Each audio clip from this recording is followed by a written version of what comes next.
Muito boa noite a todos, muito boa noite aos presentes. Estamos de volta com mais uma live da ACCV, todas as quintas-feiras às 18h15, tratando do tema de dependência química, alcoólica, emocional e outras.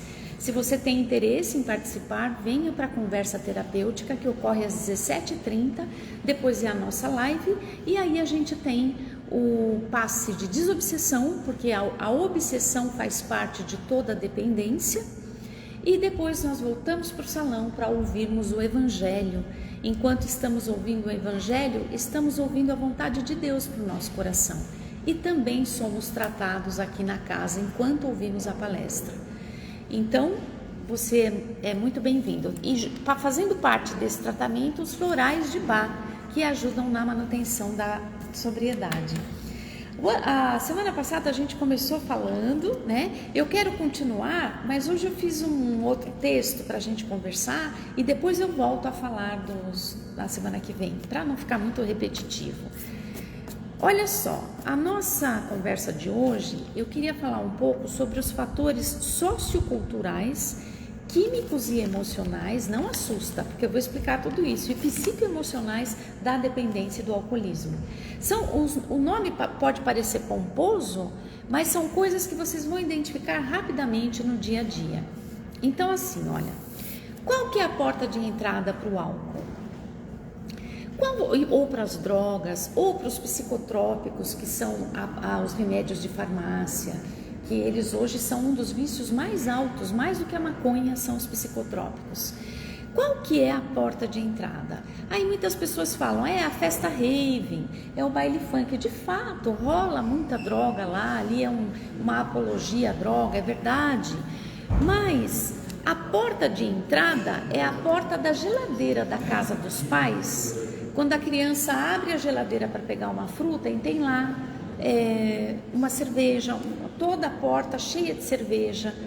No batizado, é uma festa cristã que você comemora regada a vinho, cerveja, champanhe.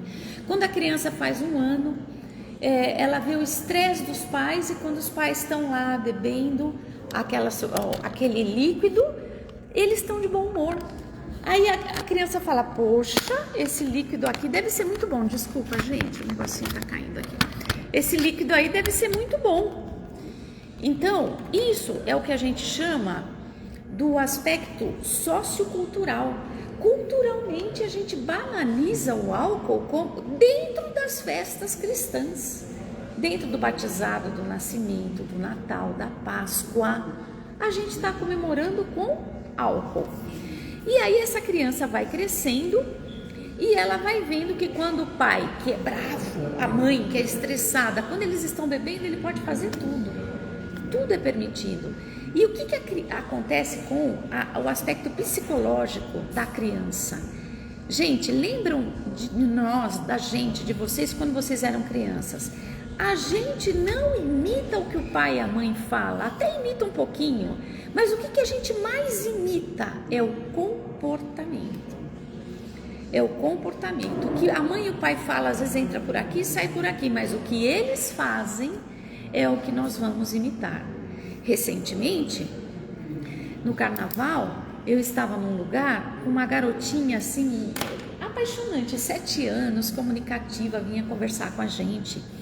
Eu achei aquela criança uma graça, e lá pelas tantas, ela vira para mim, 7 anos, e fala assim, tô morrendo de dor de cabeça. Aí eu olho para a avó dela faz assim, é a mãe que fala isso. E ela tá imitando o comportamento da mãe, porque ela estava pulando até 1 segundo atrás, né? Então, as crianças imitam o comportamento. Meu pai e minha mãe fazia, a gente fica repetindo o que os nossos pais fizeram sem nos darmos conta, porque a hora que a gente traz essa situação para o consciente, que é a nossa razão, você para de fazer isso, você fala assim, não, pera um pouquinho, isso era o comportamento dela, naquele contexto dele, naquele contexto meu é outro contexto. Mas você precisa fazer um esforço para chegar na sua razão, porque se você não faz esse esforço, você fica repetindo o comportamento dos pais que a gente critica. Então, A cultura do álcool, esse garotinho que fala isso, ele fala que no aniversário de 1 ano, ele tem foto, no aniversário de 1 ano, no batizado, enfim, que tinha menos foto dele com a mãe e mais foto dos homens fumando charuto e bebendo uísque. Na minha família, eu fui no nascimento de uma pessoa da minha família que tinha o uísque no quarto da maternidade. O uísque é normal.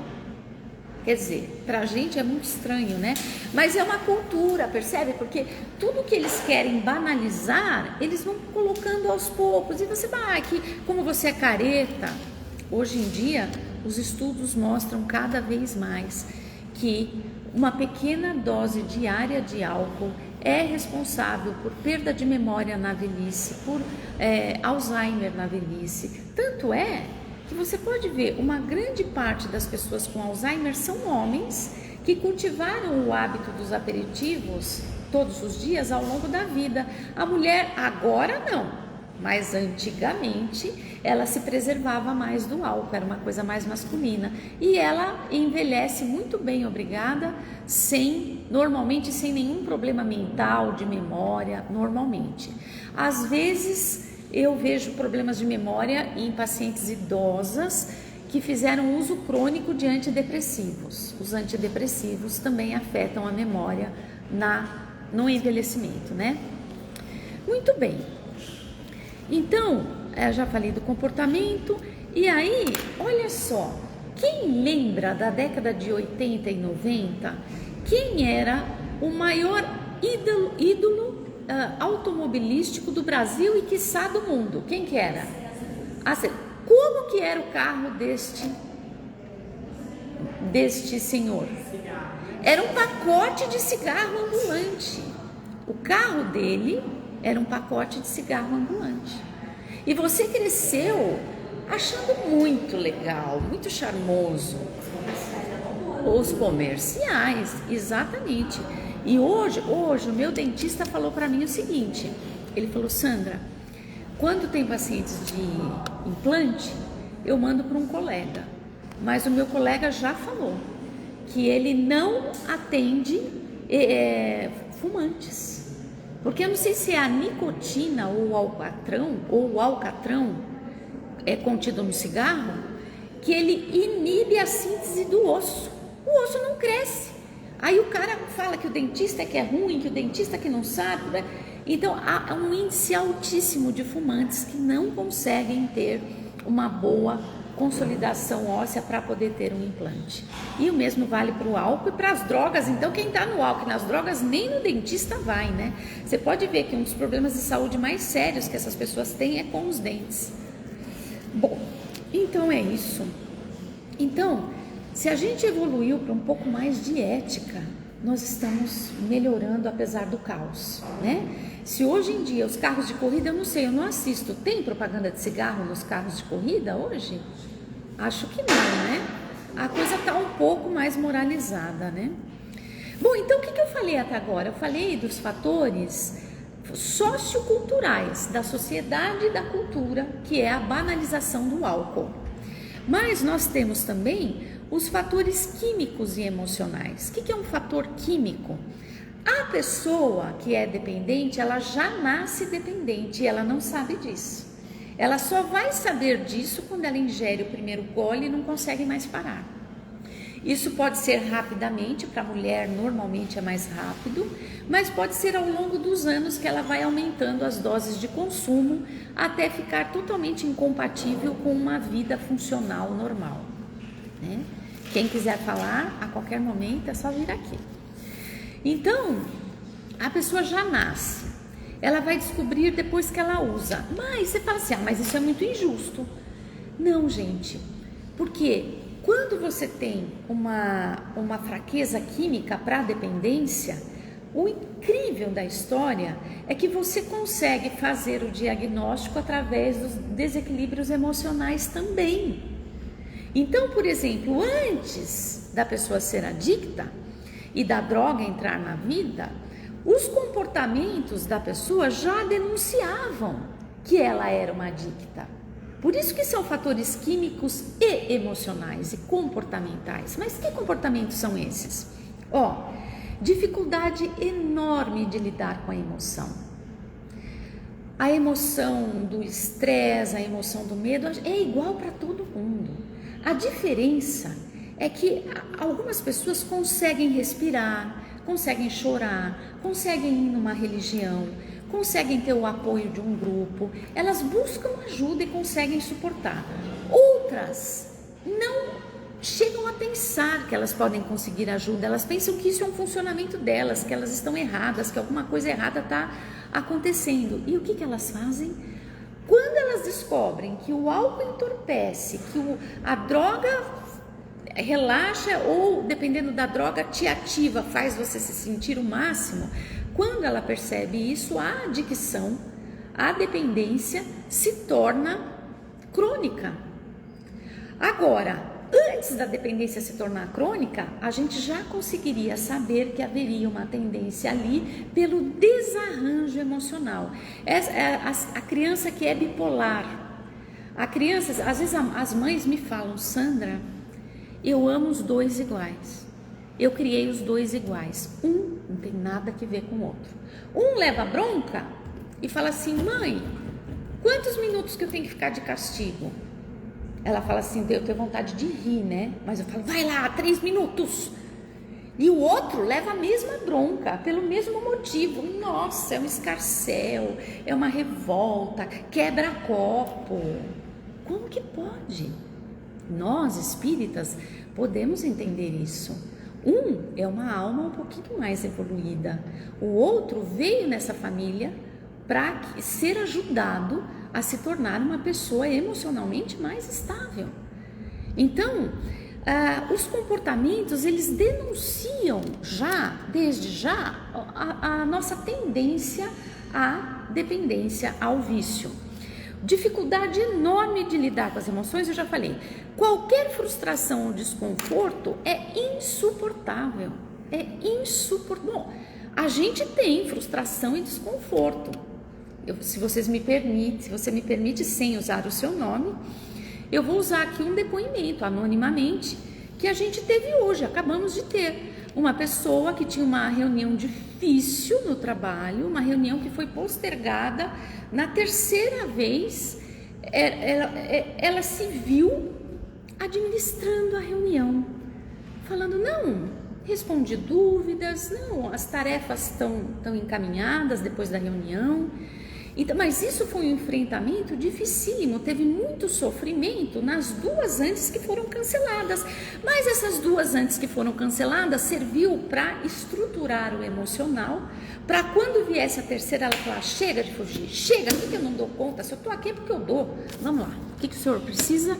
E se não souber, fala: eu vou pesquisar, né? Eu respondo para o senhor em breve e tá tudo bem. Então, isso é lidar com a frustração e com o desconforto e com a sensação de fracasso, mas você foi lá e lidou com aquilo. Na segunda vez vai ser muito mais fácil. Agora, experimenta fugir. Vai lá cheirar uma carreirinha do negócio. A próxima vez vai ser 30 vezes pior. Até que vai chegar uma hora que você fala: eu vou pedir a conta porque eu não dou conta disso aqui. Por quê? Porque você fugiu. Deus, Ele não dá uma tarefa maior do que o que a gente pode suportar. Ele não faz isso com a gente. Por quê? Porque Ele é um Deus justo, bom, magnânimo, amoroso, compassivo. Todos estão de acordo? Graças a Deus. Então, se nós estamos achando que a situação é difícil demais para a gente tem que lembrar. Não, pera um pouquinho. Vamos racionalizar. Quando a gente traz a emoção, que é o cérebro reptiliano, é o cérebro primitivo nosso, quando a gente traz para o neocórtex, que é a razão, não, pera um pouquinho. Primeira coisa, eu sou cristã, eu sei que Deus me deu isso porque eu consigo suportar. Parece que eu não estou conseguindo. Por quê? Bom, eu preciso de ajuda. Então, acho que eu preciso de uma ajuda talvez química, de uma medicação, psicológica. Eu preciso de uma ajuda de um grupo de apoio, que é o que a gente faz aqui, de uma irmandade, neuróticos anônimos, narcóticos anônimos, alcoólicos anônimos. Eu preciso de uma ajuda, eu preciso ter uma amiga, Eu preciso ter uma amiga, tá me fazendo falta uma amiga que não seja do ambiente do bar. Gente, essas coisas somadas, elas se transformam num leque de autoajuda, de pertencimento e de superação. Percebe? Então Deus fala assim: olha, tem o centro perto da sua casa, criatura, vai lá. Tem a outra lá que cobra caro na psicoterapia, mas se você falar para ela das suas condições, talvez ela te cobre 30% do valor delas. Minhas amigas fazem isso. Psiquiatra faz isso. Psiquiatra faz isso. Fez porque teve empatia, porque tem merecimento, porque Deus prepara a pessoa certa. Percebe, gente? Então, nunca. A gente tem o direito de se frustrar, de se deprimir um pouquinho, de se entristecer, mas a gente nunca deve perder de perspectiva, de vista, que Deus está ali, esperando com um leque de recursos. Então, se você não consegue ver nenhum, falou: Senhor, me mostra. Eu ouvi um depoimento tão lindo. Nossa, agora eu ouço tantos, mas foi de uma pessoa que pediu ajuda de Deus. No dia seguinte veio a resposta, e essa pessoa nem era muito cristã, ela falou: eu vou experimentar, e veio a resposta. Nós temos um poder incrível que nós usamos muito mal, muito mal. Então vamos combinar que uma vai lembrar a outra. Sandra, teu poder. Lucy, seu poder. Duas. Eu também. Eu sou dependente dessa casa. Eu vou reconhecer logo. Tem uma dependência dessa casa aqui. Você sabia que a gente vem, se a gente faltar, a gente perde a cesta básica emocional. Então vem paz de espírito, amor, tranquilidade. Aí vem tudo na cesta básica. Eu falto, eu perco. Ontem e hoje eu queria deixar a gente no Brasil. Você queria? Não queriam deixar. Boa. Só que nós fomos persistentes. Sério? Depois, você quer contar isso? Vem contar aqui pra gente. Não, aconteceu coisa de se não vamos. Tá. E depois, o que que fizeram vocês virem? Não, tem que entrar. Uma determinação. Aí eu falei assim: a gente não vai trabalhar, não vai trabalhar. E aí vocês vieram e saíram melhor. Viemos trabalhar.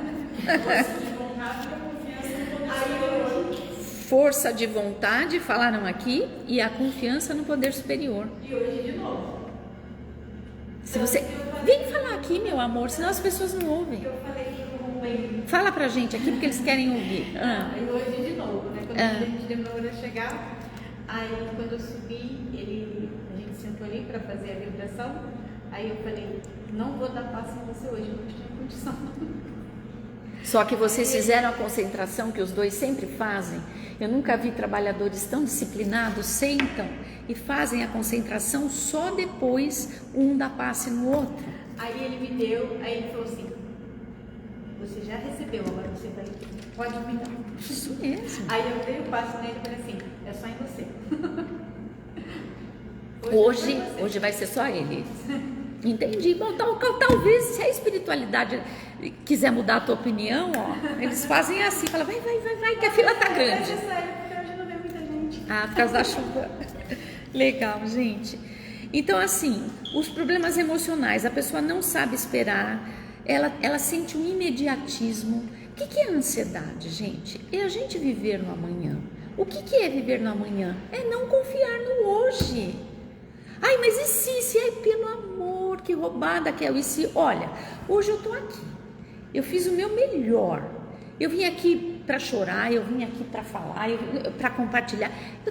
É o que me cabe. A hora que você ancora o teu poder no hoje, o amanhã se resolve com as tuas ondas cerebrais. Porque as tuas ondas cerebrais se acalmaram, a situação que você estava jogando uma energia, uma carga negativa imensa, ela começa a se equilibrar de novo. Porque o universo, ele prima pela homeostase, ele prima pelo equilíbrio. Se ele está desequilibrado é porque tem muita gente desequilibrando. Vocês lembram, gente, nos primeiros dias da pandemia, que não tinha poluição, que todo mundo começou a falar um monte de coisas, nossa, e todo mundo fazendo caridade. Daqui a pouco o mal falou, não posso deixar isso acontecer, vamos colocar um contra o outro, vamos começar as intrigas, vamos começar o tormento. Mas eu lembro que nos primeiros dias aquilo foi uma paz sem igual. Por quê?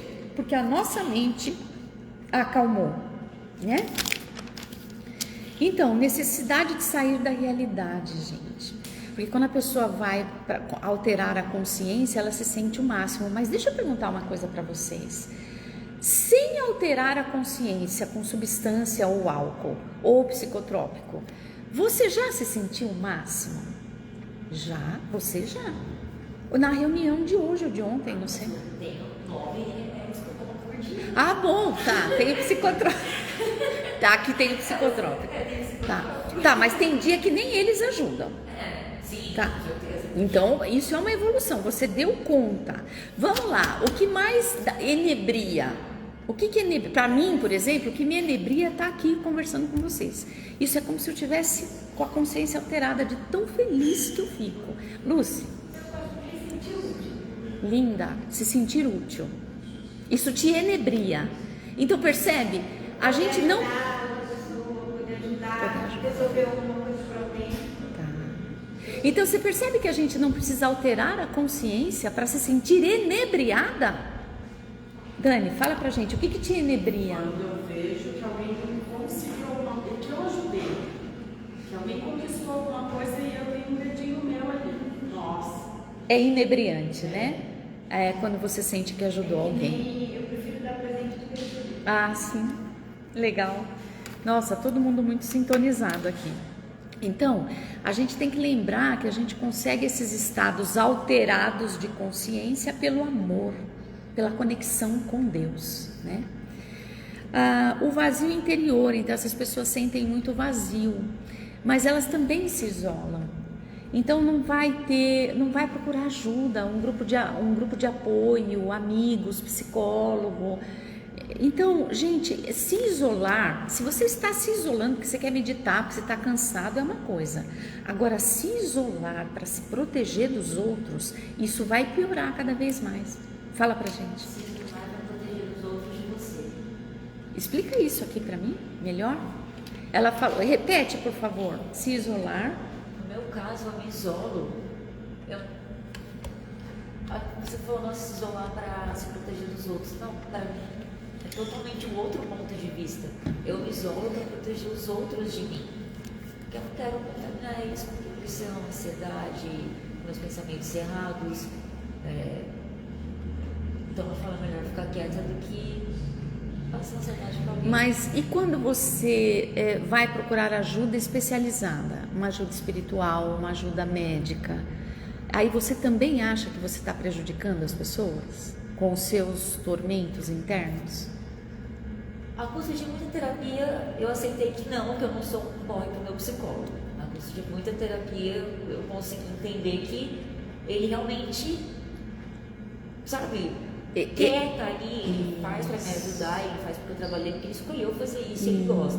Mas demorou, assim. Mas hoje em dia, só para esses 3, eu não me sinto incomodando. Tá, só para esses 3 já é uma grande coisa, porque aí, você sabe o que tem no meio disso? A obsessão. A obsessão, não vai lá não. Ou como você tá ruim, ou vai deixar o outro pior. Mas quem disse? O outro tá numa casa espírita, protegido. Ele tem uma carga energética do bem imensa. Ele só vai te ajudar e vai ficar melhor ainda, que é quando a gente sai daqui. Quem trabalha aqui entra de um jeito, sai 10 vezes melhor. E então é um pouco de obsessão espiritual. Não, fica. Tem que contra-argumentar, dizer, mas escuta, o meu psicólogo já falou para mim que não é isso, o meu psiquiatra também, o pessoal lá da casa espírita também falou que eu não passo meus tormentos para eles de jeito nenhum. Aí, a hora que você entra com a razão, a obsessão espiritual perde o poder, o subsídio. E aí ela vai embora, fala, eu vou atrás de um mais fácil. Fala, Lúcia. Ontem, quando eu cheguei, Você tem que falar aqui. Desculpa, querida. Ontem, quando eu cheguei, aí eu olhou para mim, nossa, o que houve? Eu falei, eu preciso de um passe poderoso hoje. E aí? Aí ela, então vamos subir. E foi poderoso. Foi poderoso, né? Você estava aberta, você veio procurar ajuda e a ajuda estava pronta para fazer o papel deles aqui.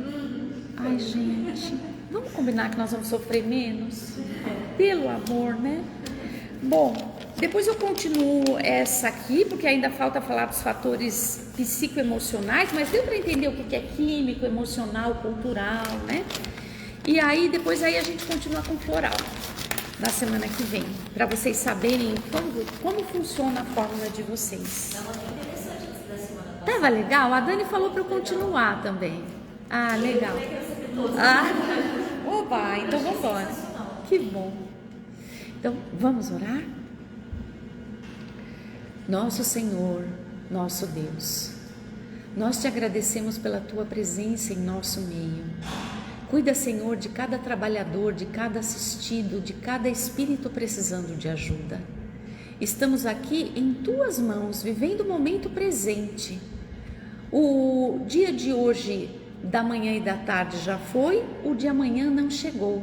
Nós estamos aqui inteiros na tua presença para sermos tratados, intuídos, elevados, para sermos, Senhor, filhos obedientes da tua justiça e do teu amor, que sempre quer o melhor para nós, por caminhos, muitas vezes, que nós sequer imaginamos. Agradecemos pela infinitude da tua sabedoria, pelos teus anjos guardiões que nos encaminham e protegem, e pela imensa oportunidade de trabalhar na tua seara, Senhor. Cuida de cada coração dos assistidos, dando para eles o que eles mais precisam, e que possamos todos termos o firme propósito de estarmos de volta na quinta-feira que vem às 17h30. Muito obrigada. Estas coisas te agradecemos e pedimos em nome de Jesus. Que assim seja. Amém.